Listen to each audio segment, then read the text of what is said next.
Well,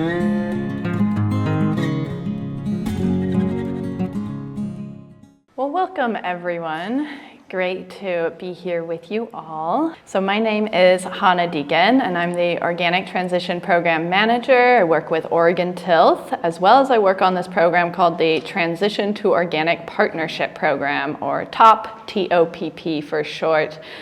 This is a USDA initiative that provides support and resources to farmers who are transitioning to organic and going through the certification process. I'll share more about what we offer in our different services and programs at the end of this presentation. And I also want to give an opportunity to introduce our other speaker here. We are currently missing one of our speakers. He is on the way, stuck in traffic. That is Levi Fredrikson. He should be here for a little bit later in the presentation. He is the Senior Applicant Experience Specialist with Oregon Tilth. And then Brenda, would you like to introduce yourself? Sure. My name is Brenda Book. I'm the Program Manager for Washington State Department of Agriculture. I've been with the agency for over 20 years now. I'm just going to do a plug that I have a team here with me. It's not just me. We have a team here to help with certification questions and a table outside across from registration. Okay, so I'm going to talk a little bit about what we're going to cover here in the next 70-ish minutes or so, our agenda. So I'm going to do a kind of high-level overview of certification, walk you through the process of just what does it look like to apply for certification. Again, it's going to be a little bit high level, kind of quick, just for the sake of time, because then I want to allow Brenda and Levi, when he does join us, to dive into more of the requirements of certification and the details on that.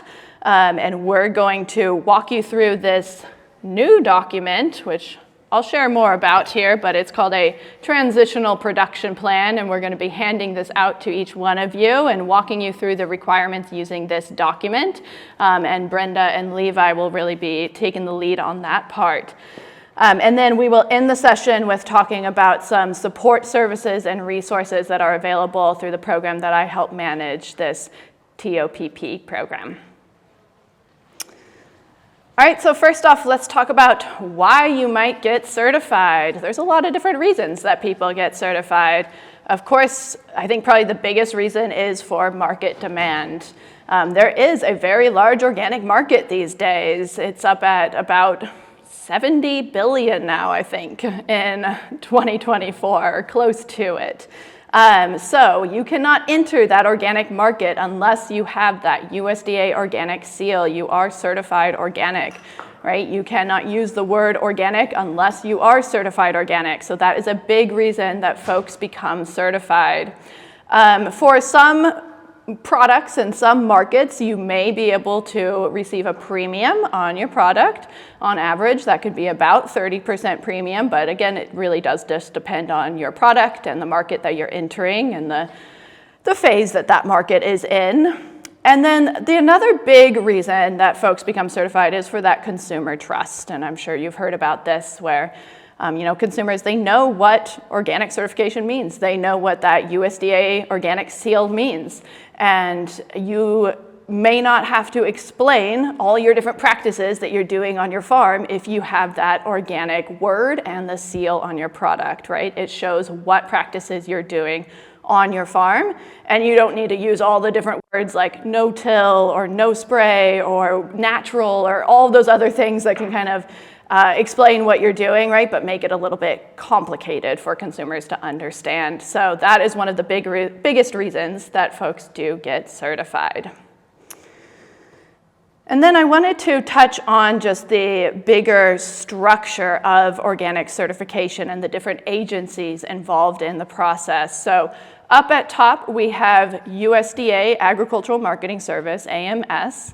Under them is the National Organic Program, also known as the NOP. The National Organic Program are the ones that establish and enforce the organic regulations, and they accredit third-party organic certifiers to actually do the certifying of the operations. Certifiers can really range in what types of organizations there are. So there's private certifiers, there's nonprofits, there's state programs, there's even foreign ones. I think right now there's about 70 certifiers that provide services in the US, and in Oregon and Washington, I think there's around 20 or so, and I'll talk about certifiers a little bit more in the next slide. So then certifiers, they're the ones that work directly with the operations, the farms, the ranches, the processing and handling facilities. Welcome, Levi, come on up here. All right, so then we have our operations, and operations fall into these like two different categories is how I like to think about it. There is the farmers and ranchers, or producers is a term to encompass both of those. And then there is the processors and handlers. All can be certified organic. And operations, when you are looking to become certified, you apply for different scopes of certification. So there is crops, wild crops, livestock, and handling, 4 different scopes. And what you choose to apply for is just based on the activities of your farm. So if you're just producing crops, then you're only going to apply for the crop scope. Or if you have livestock and want your livestock to be certified organic, right, then you would apply for livestock scope as well. Okay, so that's kind of a big picture of how certification works and flows between all the different agencies there. And then let's talk a little bit more about organic certifiers. So it is up to the farmer to choose what certifier you want to go with. There are, like I said before, multiple options, around 20 options or so for both Oregon and Washington. Up here on the screen are just a few examples of certifiers that are available. So Oregon Tilth is a certifier that's available. Levi and I both work for Oregon Tilth, and they are a nonprofit certifier, one of the largest certifiers in the country, really wonderful to work with. There is WSDA. Brenda is here representing WSDA, as well as a couple other folks. And again, another really wonderful certifier to work with, and the state agency for Washington. So they do just certify in Washington. And then there is the Oregon Department of Agriculture, ODA. They certify just within Oregon and certify a good number of farms within the state. And then there are many other nonprofit certifiers and private agencies, such as Where Food Comes From. It's just one example that does certify within Oregon and Washington. And when you're thinking about what certifier to go with, well, there's a lot of things to think about. One is fees.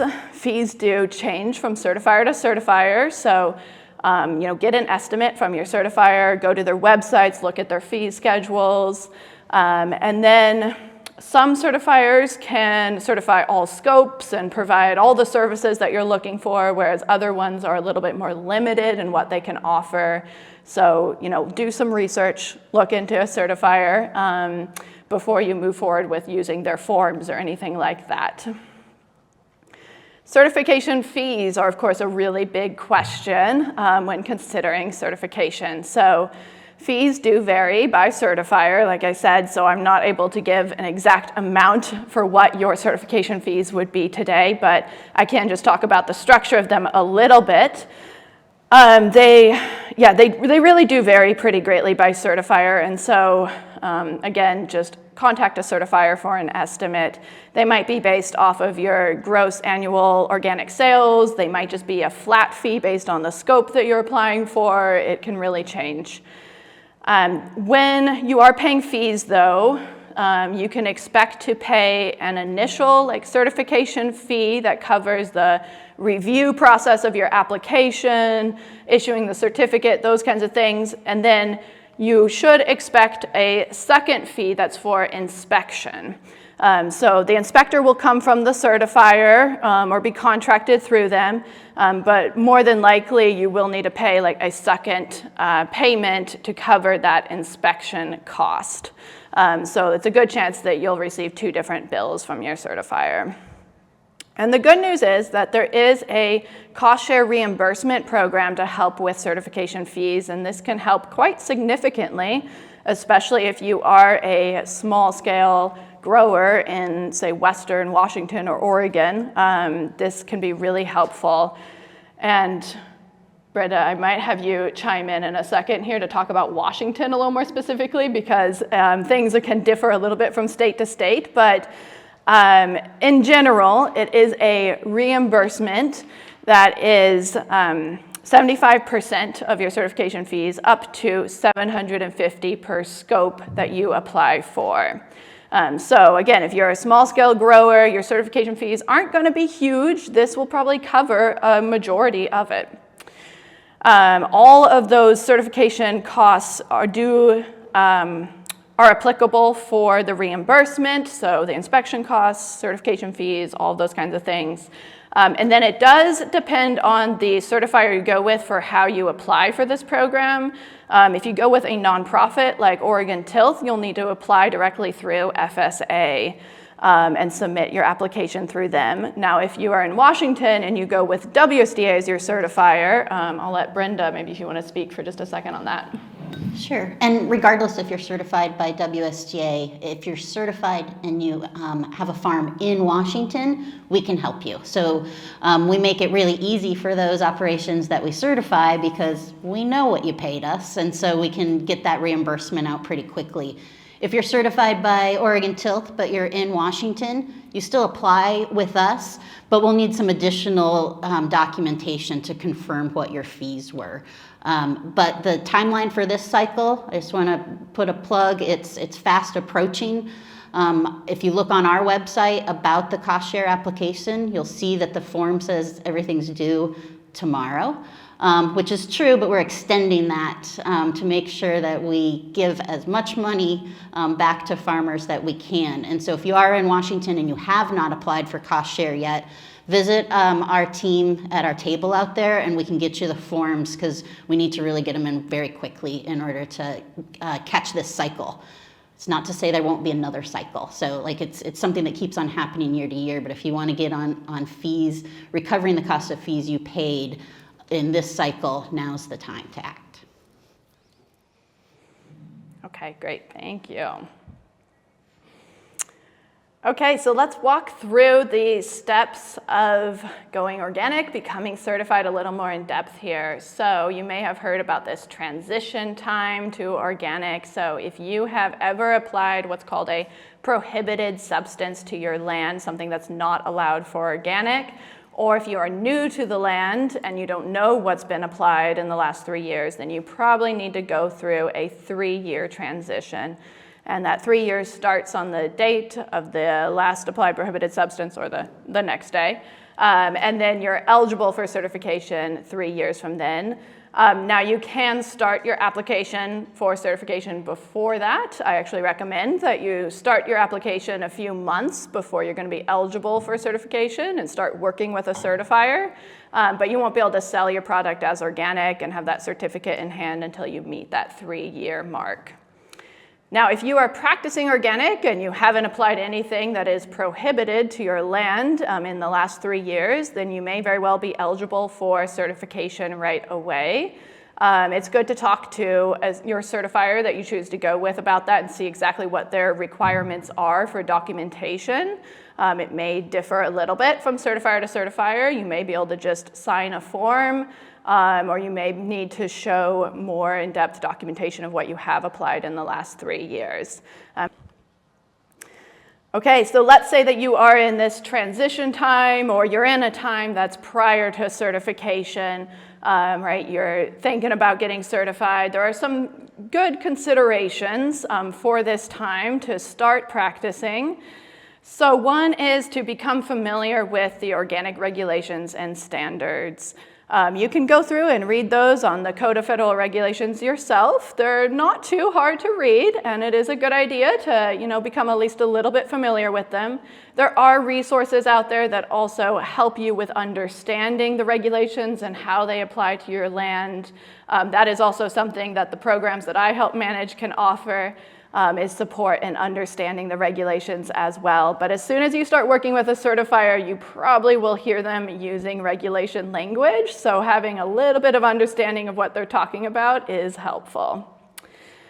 Implementing a record-keeping system that meets organic requirements is really important. So as you start out on your operation, as you think about going organic, start that record-keeping system as soon as you can and start getting used to the record-keeping requirements there. Again, that is something that the program that I manage can help with in a few different ways, and we'll dive into those record-keeping requirements in a little bit here, so I'm not going to spend too much talking about that right now. You also 100% need to make sure that all inputs and materials that you use on your land are allowed for organic. If you accidentally use something that's prohibited, that's going to set you back to that 3-year timeline again. So make sure everything you use is allowed for organic. And again, the programs that I help manage can help verify that for you. And I'll talk a little bit more about that later, but we've got some support to help you with that and make sure everything that you apply is indeed allowed. And then this is a little bit outside the wheelhouse of organic certification, but I do just like to mention that is a good idea to think about your markets and your buyers prior to being certified. I do hear from farmers kind of surprisingly often, actually, that they have their certification in hand and then they're like, well, now what? What do I do with my product? I can't sell it anywhere, right? So think about that before certification. Make sure that certification does make sense for your business. Okay, so you're moving along in this transition time, or you're getting ready to apply for certification, and your application for certification is called your organic system plan. This is a somewhat lengthy form that describes all the practices that you do on your farm, or many of them, and it tells your certifier how you're going to follow the organic regulations, and then the certifier will review this form for compliance. So every OSP is a little bit different with every certifier, so it's why it's good to choose your certifier first, and then the forms will be a little bit different for every certifier. But every OSP, the Organic System Plan, has these same components to it, and this is most of the components that go into at least a crop OSP. It might not cover everything that's on this list here, but these are the main components, so you can see that you're really just sharing about what you're doing on your farm with your certifier. All right, so as you're moving through this certification process, like I said, you select your certifier. You submit your OSP, your application to them, and then you're probably going to need to pay some initial fees for that certifier to review that application. And they're going to do what's called an initial review. They'll look over that OSP for initial compliance, and as long as you pass that initial review, then they are going to send an inspector out to your farm. And that inspector will need to take a look at every field that you're wanting to be certified organic, as well as you'll spend a lot of time talking about record keeping with them. It's kind of surprising how much time you spend in the office going through records with your inspector. And that is one of the reasons that record keeping is so important, because that is how the inspector verifies compliance and traceability of your products, is through your records. And again, we're going to delve into records in a little bit here. So then the inspector writes up a report based off what they observed. They send that report back to the certification staff, and the certification staff reviews it along with your OSP and verifies if you are in compliance or not. They may get in touch with you and ask for a little bit more information, and that's perfectly fine. They're there to work with you and make sure that you are in compliance before they issue your certificate.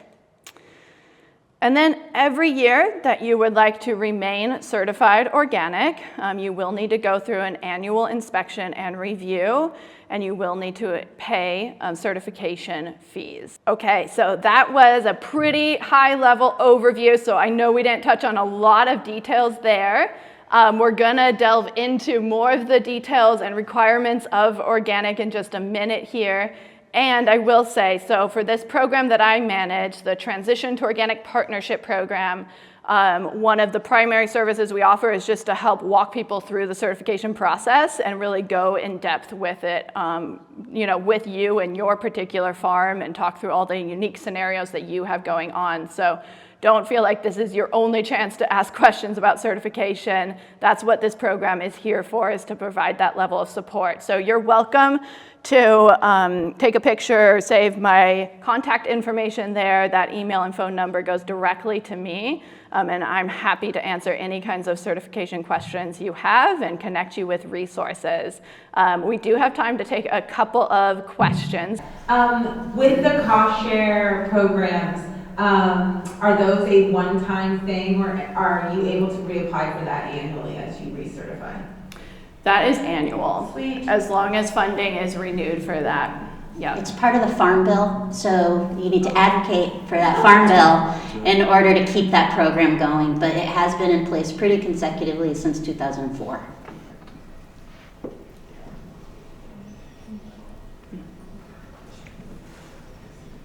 In order to avoid transition, you suggested that you need to prove that you haven't used any forbidden products, but how do you prove a negative? Good question. Do one of you want to take that? Yeah, it's an important question. What we'll ask for is some attestation, would be a fancy word, but really there is some degree of on your honor. There's some degree of that, where you will have someone, perhaps the prior landowner or yourself, whoever's knowledge of the land, sign. Typically a certifier's form will have a place for them to sign and say, nothing prohibited has been applied in the past 3 or more years, or when was the last date anything prohibited was applied and what was it. But it's a little more than on your honor. If we suspect there was something applied, if there was like obvious burn down of grasses or something, probably the certifier would request a test, or they could even randomly test to see if something prohibited had been applied. So it's not entirely on your honor. We find this generally works pretty well, and in this world most people still are honest, believe it or not. We're also going to look at, does that make sense? If this was a conventional, or if this was a commercial farm, and you say there's been nothing applied, and we go out there and it's sparkly and clean and you don't see any weeds, we're going to be like, we're going to need more. So there's not just one answer to say, you need to be able to show this. This is the record you show for your land history. We're going to look at each situation individually, and we're going to look at what you've provided to us, and does that make sense for the situation? And if not, we may ask for additional info. So it's customized based on the situation that we're looking at. Yeah, well said. Okay, I think we can take one more, and then we're going to move on. I was just wondering what that extension was, what the date was for the extension? Oh, December 1st for the cost share? Yeah. Yeah. And I have one more question. So when you start the process, application process to when you get certified, what does that look like? I mean, can somebody get away with starting this time in the winter and getting certified by spring? So for WSDA, we put out that certification on average is a timeline of about 3.5 months. So from the point that you submit the application, not when you start filling out the application, but you submit it to us, and for as long as it's a complete application, we don't have to have a bunch of back and forth, then we'll get an inspector out there. But the key to remember is that we need to send an inspector at a time when we can observe activities. So if you're submitting an application in December, which is great, nice early start, but we may not send an inspector immediately out there. We may wait until spring, wait until we can see activities happening. And so there can be some extensions to that 3.5 months based on the time of year. But at WSDA, we do encourage everybody to submit application in the winter time, because what that helps us do is get you on our work plan, get you on our schedule. We're aware of what your harvest dates are, and we can kind of plug things in along with all the other certified operations that we're going to inspect. And so the sooner the better, but it's not, we're going to also wait to make sure we can see activities happening.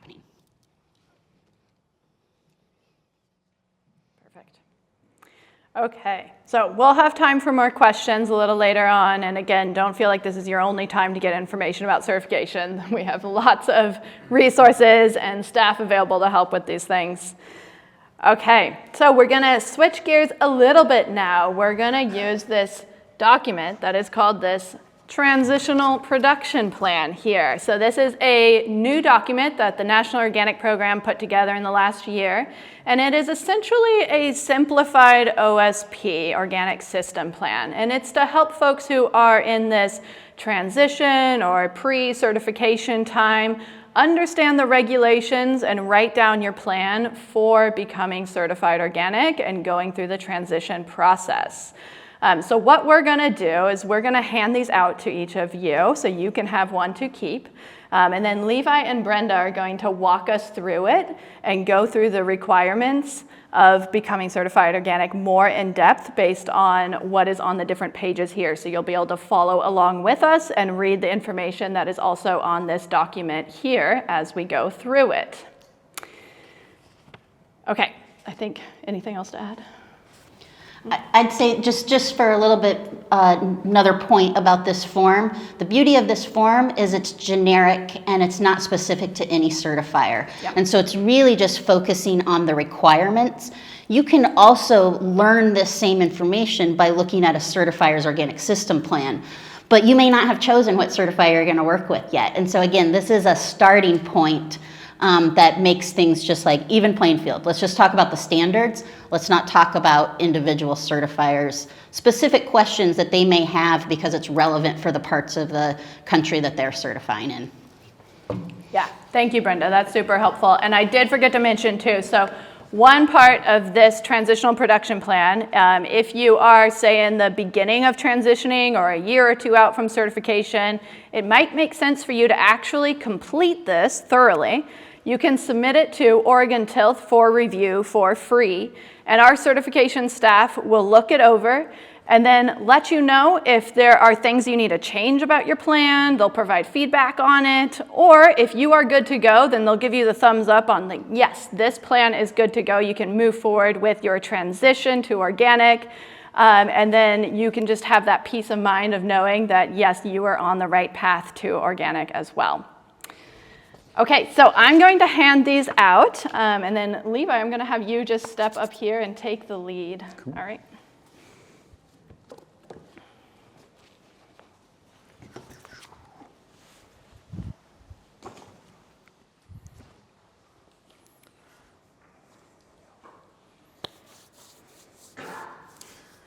Can you all hear me okay? Test 1, 2. Does that sound okay? Great. So folks, my name's Levi. I apologize for having to be a little late. When I drive through Portland, it reminds me why I live in the country. Anyone relate to that feeling? It is so sweet to be in the country. I'm very grateful. But I'm glad we could come together here to talk about farming, to talk about certification and this wonderful TOPP program. I get to talk here a little about land history, which at Oregon Tilth, my job is I help people on the front lines assess whether or not organic is right for them right now. I'm not selling certification by any measure, okay? I work on the front lines, and when folks like yourselves call and say, hey, I'm thinking about becoming organic, what questions should I be asking? What does it cost? What do I have to do in terms of land history or forms or whatever it might be? You know, we've got a team of folks to help you. WSDA has a team of folks. Really, any certifier worth their salt would have someone answer the phone and guide you through the process and be willing, generally for free on the front lines, to answer these sort of questions for you. So when I get a call from a farmer and they say, well, where do I start? And what we'll often talk about is the history of the land. Because as you've all heard, that magic 3-year number it's going to take from the last prohibited substance application, the last application of Roundup or commercial fertilizer, okay, or treated seed. There's a lot of things that people don't always think about, and we can go into that are prohibited substance applications, but that's really going to be a key point, and we kind of keep hammering on that. And then when we talk about, all right, what does this land look like? What kind of area are we working with? I mean, I'm a big map nerd. Is there anyone in here who's one of those types of folks where you hear the name of some obscure town in Nebraska and you just have to look at where it is on a map? Anyone like that? Cool. Okay, so I love maps. And I say, where better to start, whether you're going to get certified organic or not, where better to start than making a map of your land and saying, well, what has happened in this parcel or this, couple hundred row feet? How has it been treated over the years? So no matter what you do, it will not be a waste of your effort if you make a map of your land. Now you can do this a couple different ways. I think for any certifier, we will accept a hand-drawn one if you're artistic or not. I see a lot of hand-drawn ones, and they're pretty cool sometimes. So you can absolutely do that. You do not have to get fancy. A lot of people nowadays will take a Google map, a bird's eye view, and grab Google or something similar. That's pretty common, and they'll print that out and then kind of write on there what they feel they need to write. Like, well, this is what we call affectionately Ken's hayfield, and it's a 67-acre parcel, and we've managed it since 1992 or something like that. So basic history on the land. You can start drawing it out and separating your land into parcels if it's been treated differently.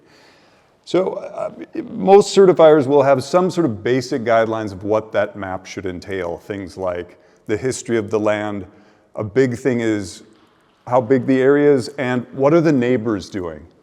So if you know it, what are the neighbors up to? You should have some idea like, hey, well, the folks on the east are growing hazelnuts and the folks on the west are growing, grapes or something like that. Pretty typical Western Oregon field.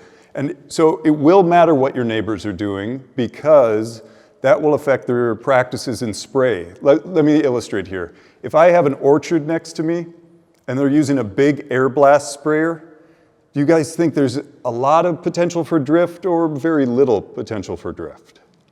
A lot, you nailed it, yeah. So if you've seen those big air blast sprayers, I've driven some of those before, and it's a windy day, it's gonna fly a long ways. And it may drift onto your land. If you're out of your truck and you're observing these things, it's pretty easy to see if there's drift occurring, okay?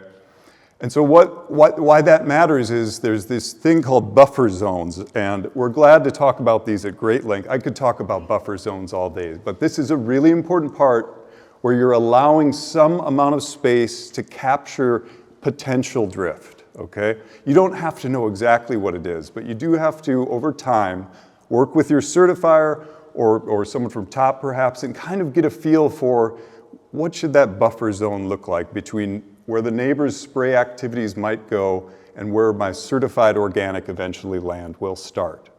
There is no magic number. That's the cool thing. There's no minimum. It's not 2 feet. It's not 30 feet. What the USDA National Organic Program says is it's sufficient to prevent contamination. I love those words. I'm kind of paraphrasing, but that just means the buffer zone should be big enough to capture any drift that occurs. And in that buffer zone, say it's 30 feet, if I've got, what's a cool crop? Hardy kiwi growing in that 30 feet buffer zone, I'm gonna sell those as conventional, straight up. Those cannot be sold as organic, okay?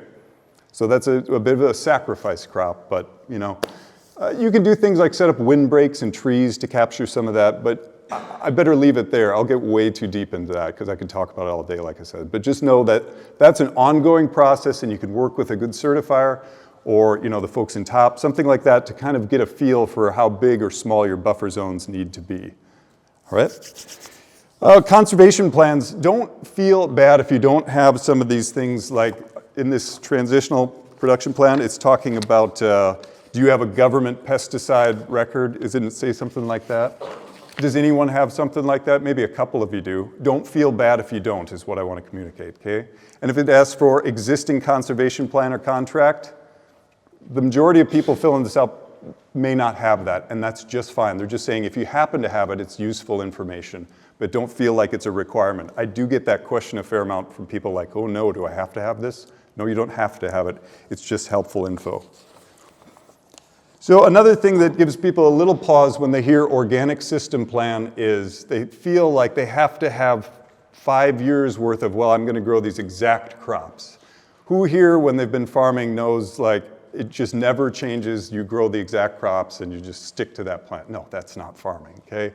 We change like, in March, we go from having 6 different crops to these 2 other completely different crops because markets change.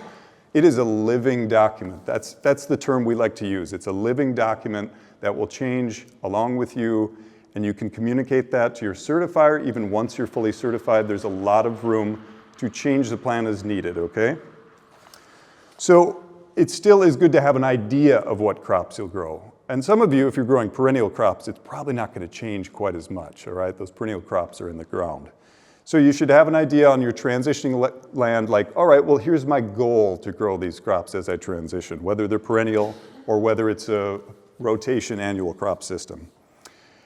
Now, we talked a bit about that risk of drift from just sprayers, right? We talked about that air blast sprayer, or if you have like, you know, the little old man next door with the backpack sprayer or something, he's going around and very little potential for drift, you know, for someone that's just spot spraying. But beyond that, there's also the chance that there could be runoff, especially, you know, when we're in a climate like this, there's a lot of water, there's drainage ditches. So if your field floods for part of the year and you're right next to someone that's applying like heavy-duty pre-emergent synthetic herbicides, that's something to pay attention to. Like, is this contamination coming from this conventional farm up the road? Is it actually flooding my field? So it's not just, you know, aerial spray drift or something like that. It could be something coming from the water, from runoff. And like we said, there are some cool steps to prevent contamination that can actually occur during your transition time. So as you're transitioning, you might have a couple years, maybe you'll have 5 years before you even apply for organic.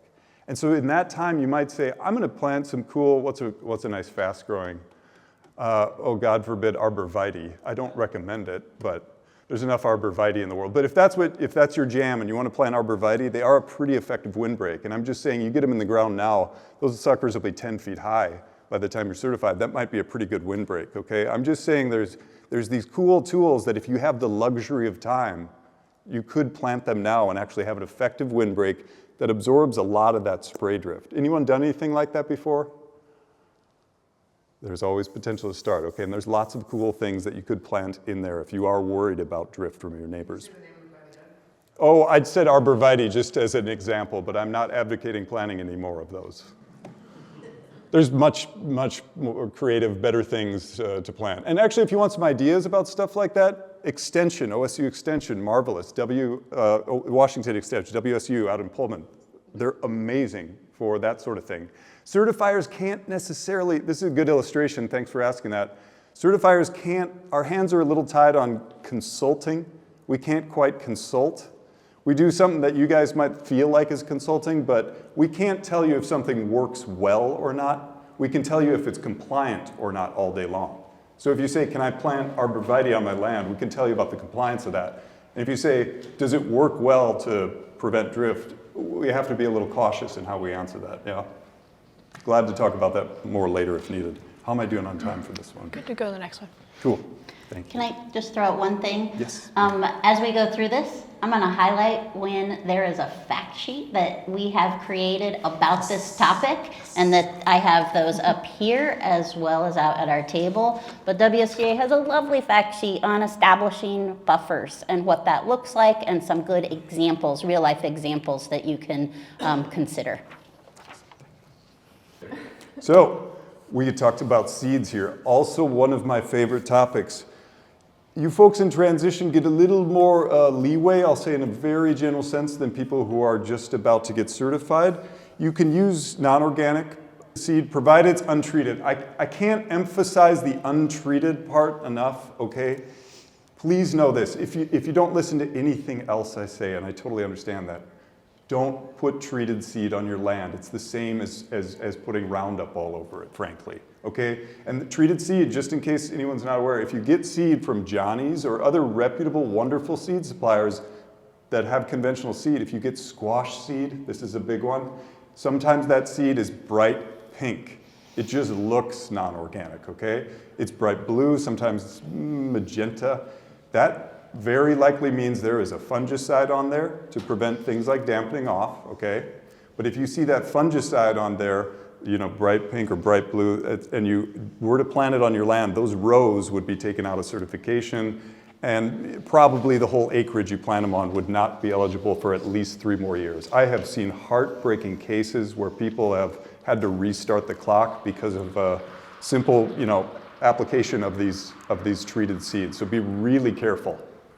GMOs, on the other hand, GMOs are not quite treated the same. So if you were to plant a GMO on your land, say Roundup Ready soybeans for some reason, if you were to plant that, that would not cause you to restart the clock, so to speak. You wouldn't have to wait 3 years, but you could not have that GMO seed growing by the time you're certified organic. I mean, I'm being pretty general here, but you definitely wouldn't want GMO soybeans growing while you're growing organic soybeans. That would be largely problematic. Soybeans, easy to kill, right? I can go disc them a couple times, the regrowth will kill. Alfalfa is where you see this really be a nightmare, okay? Or stuff that's very persistent. And I have seen that with certified organic operations that transitioned from GMO alfalfa to organic alfalfa. Just a bad scenario, okay? So these are the sort of things to think about ahead of time is watch what you're doing with seed. And once you're certified, we'll help you get in the habit of this, okay? But you do what's called the commercial availability search. So you're required in a sense to use organic seed with a really giant exception that you can use non-organic if you can't find organic seed in the quantity, quality, or form. What if it's too expensive? What if you say, I don't want to pay that much? Is that a reason where you could, good, no. I see a very firm no there. Okay, just because the organic seed feels too expensive for you isn't a reason that you can use non-organic seed. And anytime you use non-organic seed, you still want to gather documents from the seed supplier, Johnny's or High Mowing Seed, or there's so many good suppliers. Just say, I need some evidence that this is untreated, non-GMO. They will be happy to provide it. They're so used to serving organic producers, it's not a problem if you ask for that sort of documentation. Yes? Is this rule for the seeds same for while feeding chickens whole grain? Then we gotta make sure that it's non-GMO or non-treated? It'll have to be organic when it comes to livestock. Great question. Okay, that's definitely a bigger topic, but I can say it's got to be organic feed if it's going to animals that are intended to be organic. Yep, great, it's an important question. Oh yeah, and his question was, if I'm feeding chickens that are destined to be organic, your plan is to raise them organically and sell them organically, or the eggs, does it have to be non-GMO? And I went a step further to say it has to be certified organic feed, okay? And that would include any little supplements or treats. So some people get in trouble, I'll say it quick, we're not talking about livestock, but no, I'll leave it there. We're not talking about livestock. Okay, go ahead. Quick question regarding the exception for the variety or quantity of seed not available, referring to like a cover crop. Let's say, you're putting like 60 acres or 40 acres of rye down or rye veg or something like that, and our local agronomist has non-organic version of that. I mean, is that where you're like, is that commercially viable to buy that much from Johnny's? You're looking at 10, 20 tons. Okay, marvelous question. Thank you for asking. Cover crops are near and dear to my heart. So cover crops are a tricky one where when you're talking about becoming certified organic, any of the seeds you plant, you give a preference to organic. In essence, they have to be organic, or you do this commercial search. People forget that that includes cover crops because they're just thinking about, well, I'm growing lettuce organically and corn. That's fine. But cover crop's just a cover crop. I'm not eating it. It still has to be organic. Okay, let's start there. Now his excellent question was on, you're working with something like OVS or some supplier of seed, and the agronomist says, okay, well, I can't get organic in the quantity you need. So if you can't get in the quantity, that is an exception where you can use non-organic. So they say, I can't get 400 pounds of crimson clover. So that is an exception where you could use non-organic. But here's the trick with cover crops. They often come in mixes. So that exact mix that you want to use of like 40, here's the hack. Yeah. That's in the parlance of our times. The hack is if you have a custom mix of cover crop seed that you want to use, there's not going to be an organic version probably, because you've got it so detailed of 27% cereal rye, 38% clover. So then you can use that because there's no other mix of cover crop exactly like that. So I mean, there's some room for wiggle there, I think is fair to say. Did that fully answer your question? Absolutely. Cool. But USDA also, seeds are a big topic right now. Yeah. At that national level, because they did put this little exemption in, this little allowance where you could use non-organic, because when the regulations first came out, we didn't have enough organic seeds to supply everybody. And so it's sound and sensible sort of approach. But we also, because that allowance is there, we haven't seen a lot of growth in the organic seed industry as a result. And so USDA is talking about this and figuring out like how can we make sure that we're really pushing the needle here and going towards more organic. So you do need to be able to defend, you know, that quantity, quality, or form. Form is what you're getting out there. Form is what variety kind of falls into. So just keep that in mind, that it's a really important requirement. It's not there to give you an out. It's there to make sure things are reasonable and you can keep on moving forward. While I have the mic, I'll say we have a fact sheet on seeds. And this has, you know, 1, 2, 3. Here's your steps you need to do. Also has an organic seed decision tree, so you can kind of follow through and determine if you know, what you want to do is going to meet the requirements. Just a quick question. Yep, you betcha, you betcha. A quick question on form. There are a million different leaf lettuces, but I want to buy Johnny's Salanova that you can't get anywhere else, and it's not available. If you can document but here's how you do it. You show that you looked at 3 or more seed suppliers, and all you have to do is write down, here's the supplier, here's who I contacted, they said they don't have it in organic. 3 or more of those, that is your commercial availability search. So that satisfies that requirement. If they're the only ones that have that, then you can use, It's proprietary. provided it's, again, untreated and non-GMO, which, of course, yeah. And those 3 seed suppliers are 3 seed suppliers that provide organic seed. Yep. Going to a conventional supplier that right. doesn't even handle organic and saying there's no organic available That's right. doesn't quite meet the requirements. It's also equivalent variety. Equivalent varieties too, yeah. Thank you, Ben. It's an important point we'll be happy to talk about in more detail. If you talk to a certifier or someone in the TOPP program, they could go in great detail. Seeds really do matter, okay? I do have to move on in the interest of time, and we get to talk about, I've been on the other side of this, okay? Before I was ever at a certifier, I was a farmer for many, many years and went through the process of working on certified organic farms and exploring organic certification. This was the hardest part for me, not for everyone, but for me, keeping records outside of my melon was a big stretch. It's fair to ask, how many of you keep records outside of your head, like in a written place? Don't be embarrassed. About a third. That's like on par with the country, okay? About a third of farms, the most general statistic, keep solid records that are audible. Okay, 2/3 don't, so the majority don't. Don't feel bad if you don't. I still have trouble with it, okay? But we will help you with that. Are there templates? Yes, there are templates.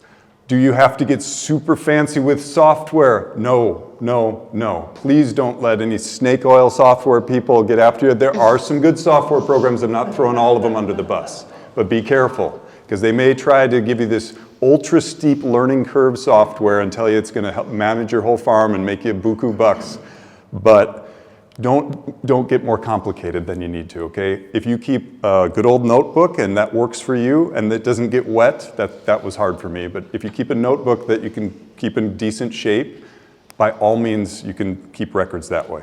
If you keep records on your smartphone, that works great in this day and age, because then you have it on the cloud, as it were. It's a little safer than relying on a notebook, which, you know, on farms can get easily trampled.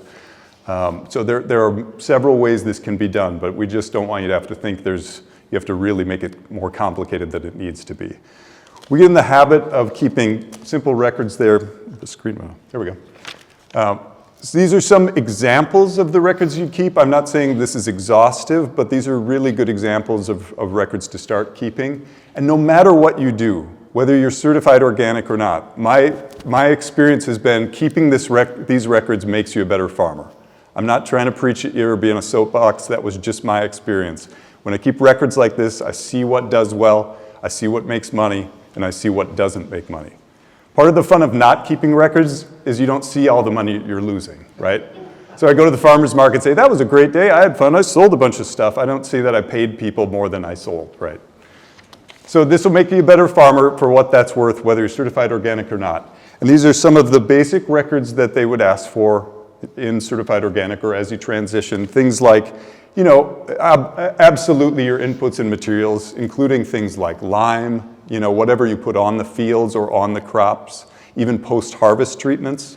So if you're washing the vegetables, the head lettuces in something, you say, well, it's just a couple drops of Dawn dish soap. That's an input. Yep. So you want to keep track of anything that you're adding to the crop from the day it's planted or to the land to the point of post-harvest. That is important. How is the crop going from your farm to the farmer's market or to CSA customers? Definitely things like your planting activities. Like one thing your inspector or your review team will look at is, okay, you've got this much land and you're growing this much crop and you say you're yielding this much organic crop. Do those numbers make sense? Because if I have an acre, but I'm pulling, 45 tons of organic grapes off an acre, I'm either doing something really well or I'm doing something really shady. Do you see what I'm getting at? It is possible that someone says, I've got an acre of organic land, but they're churning out way more produce than an acre could ever grow. And what would be happening there? They're going to Winco or whatever in the middle of the night and buying conventional crops and reselling them. This doesn't happen often, okay? Like, I can't think of a time I've ever caught it, but that's why the regulations are there, right? WSD has a fact sheet on record keeping. And we also have a list of some example records as a starting point for you to start thinking about it. Yes. But I want to say one catchphrase for you to keep in mind when you think about records. You need to have a record for every activity that involves an organic crop or product. Amen. So you're doing something with that crop, you should probably have a record. And then as you build those records need to link to the next activity so that we can go forward and backward. We can jump into your records and see, oh, okay, you harvested this much. Well, how much did you plant? And then how much did you sell? So we can be able to link your records through an audit trail, and that's what we're going to test that system during actual audits at your inspection. But that rule of thumb is if there's an activity, I should be documenting it. And then my record should make sense from that activity to the next activity, so we can kind of follow that crop along its path. I'll say if any of this strikes fear in your hearts, just keeping records, that's okay. Tell the folks you're working with at TOPP, like, I'm scared about the record keeping part. I don't know where to start. Or tell, another certified organic farmer that you're working with, maybe you have a mentor. Like, let them know that and they can help you through that. Tell your certifier, I'm happy to on the phone, or WSDA, if you're working with them, and say, this part is the biggest hurdle for me, and we'll do what we can to provide you with resources, templates, even walk you through what kind of things you could just start record keeping so you can clear that hurdle. Yes, sir? Yeah, how much are you looking backwards retroactively versus prospectively? So the question, as I understand it, is how much are we looking back in terms of records at years? Next month. Yep. But I haven't got every bed we planted documented last year, yep. But I promised to do it next year. Yes. So this gentleman's saying, like, okay, I don't have many records on hand right now, just as an example. Is that going to be okay? Yes, that's okay. That's just fine. Because you weren't certified last year. That's the operative word. So now the USDA National Organic Program requires that you keep records for going back, don't fall out of your seat, 5 years. But that's once you're certified. So you'll start stacking those up. And in theory, if you had an inspection and you've been certified for the past 20 years, they'd say, all right, do you still have your records from 2019? In practice, it doesn't happen a lot, but in theory, you should keep those records for 5 years minimum or more. In this day and age, that's relatively easy to do. So what we're looking at more is your system of record keeping, and like Brenda very well said, that there's some ability to link it and trace it from the point of really pre-harvest planning land activities to planting the seed, to growing it and selling it to the consumer, the point it leaves your custody. Okay, so you're following the life of that whole organic product and the land it was grown on. And so if you, I guess, maybe to alleviate any anxiety, we'll work with you. This is a living thing, and the first year can be maybe a little rough, where the inspector and the review team would say, boy, you should keep more records on this, but they're just helping you along so you improve your record keeping. I have heard direct from the mouths of farmers that, like, once you get in the habit of it, like anything else in life, it becomes pretty manageable, pretty easy. It's just a little bit of a learning curve in that transition period as you're learning to keep records, but you'll get feedback from us on how to improve your record keeping system. We're not just gonna fail you straight up and say, these aren't good enough records, you can't be organic. It doesn't work like that. Unless your records show you apply to prohibited materials. Yeah, that's a different thing. That's the key thing. Let's go to the next one. All right, charging ahead. Inputs. So WSDA is just marvelous resource in terms of inputs. They actually have a publicly available list of approved inputs for organic. So if you're considering being organic and you say, well, what can I use? There's really two wonderful resources. OMRI, who's heard of OMRI? You've seen it on, okay, great. You've seen OMRI on some of your products. Same as WSDA. I mean, they're a little different in how they operate, but it's the same thing where if you see OMRI or WSDA on this neem oil or something like that, then you could be assured that it is allowed for use in organic provided you follow any restrictions on it, okay? So this neem oil might say you can use it for crops specifically, and you can use it as a pesticide in crops at these, labeled quantities, and it might have some more restrictions on top of that, like, what time of year you could spray it, maybe but you can't just say, oh, well, it's allowed for use in crops as pesticides, so I'm gonna go spray it all over my chickens and that'll be fine. So be careful on how you use it. And if you wanna see what's allowed and what's not, WSDA, OMRI are marvelous resources for that. Yep. Is bleach on that list? So bleach is... As a post-sanitization or post-harvest sanitization product. Great question for anyone who maybe didn't catch it. Can you use bleach? The short answer is yes, you can use bleach. It's not like a green light for any bleach product, because in theory, some bleach product might have some other really nasty stuff in it. But, sodium hypochlorite, like basic bleach, Clorox bleach, if used at a specific quantity of chlorine, okay, you're not like just dumping bleach right on your lettuce. You wouldn't do that. But, within like, I think 4 parts per million chlorine, so kind of, yeah, go ahead. You want to run? Yeah, it's listed in the regulation that you can use it, but like Levi said, there's these annotations, there's these little descriptions of how you're using it. Yeah. So when you're sanitizing, that's more we're looking at your practices. Okay, you're using this, and then how are you making sure there's no contamination of the organic crop? Because bleach is prohibited, but it's allowed in organic systems provided you're using it in a way that meets the requirements that are laid out in the regulation. Yep. WSDA has a fact sheet on chlorine use in organic systems that can help you with that. You need to wash vegetables.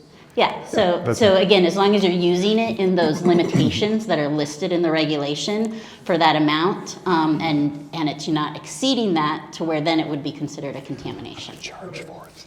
And just in the interest of time, we could talk inputs all day, okay? We could really get deep in the weeds, and we would happily do that with you. And so Brenda or I or any other certifier will do this.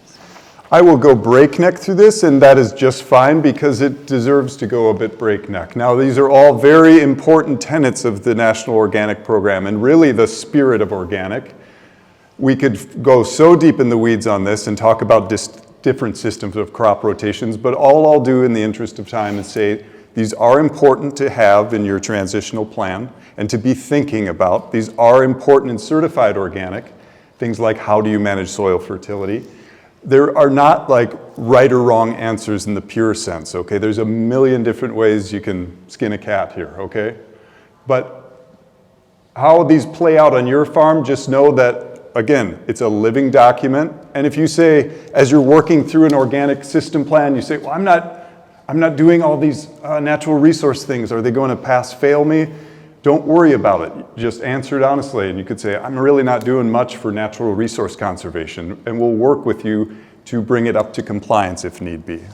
The tagline for organic certification is continuous improvement. Yes. We are not walking onto your farm and expecting you to have this ideal that like you're meeting all these check boxes. Right. We're gonna come, we're gonna see that you are on your way, that you are implementing these things, that you're looking at how you can implement them, and then we're gonna come back the next year and we're gonna see the improvements that you've made. So like Levi said earlier, it's not like a pass-fail. You have to be doing something. You have to have a plan in place, but we're gonna come out and we're gonna help identify where that plan might need some improvement points. Every one of those topics, there's a WSDA fact sheet on that, diving into it in more detail of what those really mean and how you could make some considerations on your farm. We're gonna make some time here, or shall we keep charging? we might be able to take like 1 or 2 questions here, but I did just want to mention for these previous ones here, so if you are following along in this transitional production plan at all, so if you get to page 10, that is where basically the like required sections that you must fill out in depth end, and then these next sections are where you need to show your plan to meet these. So you don't necessarily need to be meeting all of these while you're in transition, but you do need to write down some kind of a plan to meet them. So that's why we grouped all of these ones on this one slide here, because they are ones that you do need to meet once you're certified, but you can just jot down a more simplified plan for how you're going to meet those once you are certified if you're using the transitional production plan here. Okay, I think we can take just like 1 or 2 questions. I'm sure there are a lot, and I'm sorry that time is limited today, but I am going to share about our programs and services that we offer in just a minute here too, where we can answer more of these questions for you. So I saw, I think, 2 hands up, which we can take. We're gonna get the microphone over to you. Earlier today, I had the good fortune of spending an hour with the WSDA, Ms. Kathleen, and we filled up the farm for my chestnuts and the fruits and trees. She did mention that the certification agency for sheep and goats and chickens is different. Could you shed some light on animal certification, please? Yes, so we're not going to be able to delve into the livestock certification too in depth today because there is a lot to that, and it is different for going organic with different kinds of livestock. Although Brenda, do you want to speak to just what you're able to offer with WSDA, because it sounds like he was moving forward with certification and what you can offer there for livestock? This comes into that researcher certifier. Make sure that that certifier that you're going to work with is going to match what your farm plan is. WSDA, we currently do not offer livestock certification. We're not accepting any new applicants for poultry, and we ended our services for dairy because that's a whole nother scope. We need specialized staff. We decided instead to partner with our fellow agencies that do a really good job of that service. So there are some specializations that each agency kind of has, and so that's where, again, making sure that the certifier that you're selecting is going to match maybe not just what you're doing right now, but your longer term plan, because we don't want you to have to switch certifiers if you decide to make some changes on your farm. So kind of think about where you're going, and if you have questions, again, we can match you up with some really good certifiers that meet those needs that you have. Yeah, so I can share that Tilth is one of those certifiers that will certify livestock and crops, and there are a number of other ones as well. And with the services that I help manage, we can definitely go in depth on livestock certification with you and walk you through that. Yeah. Okay, we can take one other really quick question, and then we're gonna finish up. Hey, I'm going to be doing an incubator project next year, and I'm going to be doing a transition of management certification, and I was just kind of wondering what are some quick differences, and also is that included in the cost share program? Ooh. I mean, anybody that's certified according to USDA standards qualifies for the cost share program. But I'm not exactly sure what you mean by your transitioning management. The certification and the management, the organic systems plan is going to be changed from one name to another, and possibly changed. The system plan also might will probably be changed. Gotcha. So USDA has some instruction in place for certifiers that certification does not transfer as a result of mergers, acquisitions, change in ownership. It's like your registration for your vehicle. When you sell your vehicle, they don't get your registration. They have to go get registered themselves. Same thing. So certification is based on the business. And so if your business is changing, it would require a new application. and a new certification. We can't just like swap it over. But there are some nuances there, and sometimes when people talk about changes in their business, it's not really a change in their business. And so that's, having a conversation with a certifier about your specific situation is probably the best thing to do. Okay, great.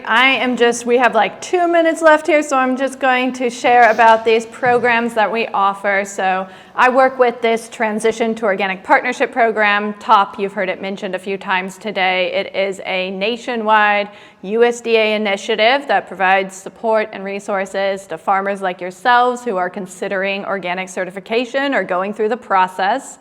All of our services and programs are free of charge for you all.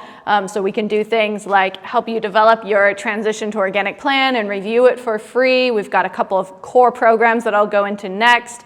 There's all different kinds of events happening across the country as well as our region that will all be free for you all to learn about organic. There's just a lot of support and educational opportunities available right now with becoming certified organic. So it is a great time to be going through this process if you are considering it. And this funding will be available for the next 3 years. So if you're thinking about certification, it's a really good time to move forward with that and make use of these services.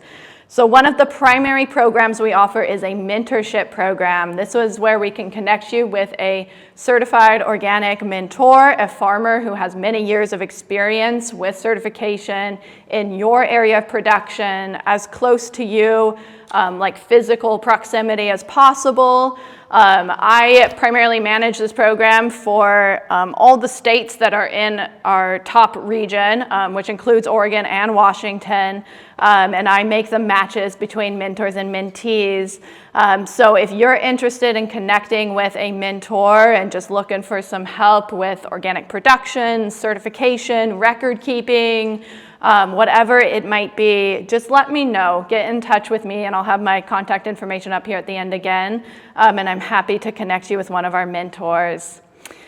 And then we also offer technical assistance, and this is like direct certification assistance where we can have you talk with a certification specialist one-on-one, and they can answer all of these kinds of questions that you have. They can walk you through the paperwork, help you understand the regulations. They can verify all of the materials that you're applying to your land and ensuring that those are 100% allowed for organic. So this level of support, it doesn't leave any questions on whether or not you're on the right track, right? So make use of these support services if you're thinking about getting certified, or even if you just are curious and want to learn more about it and see if it's the right fit for you and your farm, then you're welcome to get in touch with us about these services. So here is our last slide and our contact information. Please feel free to save this.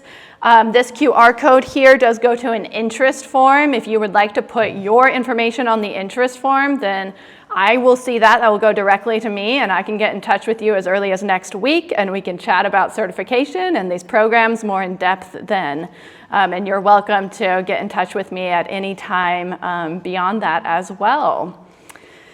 Okay, I think we might even be a couple minutes over time, so we're gonna finish up. I do have a table in the trade show if anyone would like to come chat a little bit more about certification, happy to do that. And then we do have the evaluation for this session, if you all are willing to stick around for one more minute. Thanks, Hanna. Yeah, thank you.